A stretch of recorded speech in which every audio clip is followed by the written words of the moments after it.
Vice ganda, binanatan si Alvin Aragon, viral. Umani ng matinding reaksyon mula sa netizens ang banat ng komedyante at It's Showtime host na si Vice ganda. Laban sa asawa ng dating sex bomb dancer na si IC Trazona na si Alvin Aragon. Hindi nga pinalampas ni Vice ang mga pahayag ni Alvin at may mainit siyang banat laban dito. Hindi na nakapagtataka na nakisawsaw sa issue si Vice lalo pat kilala siyang prangka. At talagang aware sa mga nangyayari o issue sa loob at labas ng showbiz. At isa nga sa pinag-uusapan issue ngayon ay ang mga pahayag ni Alvin. Kabilang narito ang maanghang na banat niya laban sa LGBTQIA community. Na nagugat dahil sa pagiging trans woman ng panganay na anak ni IC na si Andre. Si Andre na ngayon ay mas kilala bilang Sofia ay isiniwalat kasi kamakailan na hindi na sila nag-uusap at nagkikita ni IC. Dahil umano hindi nito tanggap ang kanyang pagkatao bilang isang transgender. Ngunit mas lalong nagliyab ang isyo matapos magpakawala si Alvin ng pahayag. Tungkol sa mga homosexual o nagkakagusto sa kaparehas nila ng kasarian.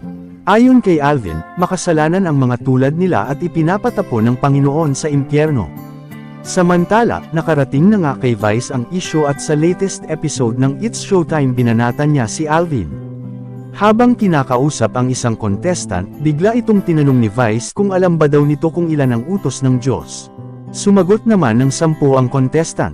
Pero agad itong binara ni Vice at humirit siyang nagbago na raw dahil may nadagdag na pang-11. At ito ay ang utos ng Diyos ayon kay Alvin na pag-resignan si IC sa sex bomb. Ani Vice, dati 10 ngayon 11 na, ang pan-11 utos ng Diyos mag-resign ka sa sex bomb, sabi ng asawa ni IC. Matatandaang sa isang interview itinanggi ni Alvin na siya ang dahilan kaya na-resign sa sex bomb si IC. At iginiit niya na ang Diyos umano ang nagsabi na mag-resign si IC at sinunod umano nito.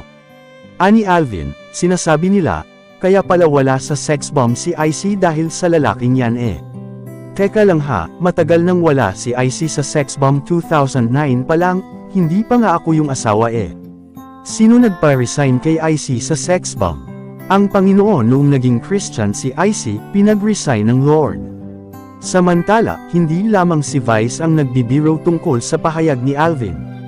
Dahil naging isang instant meme na ito sa social media at ngayon nga ay ginagawa ng katatawanan ng marami si Alvin.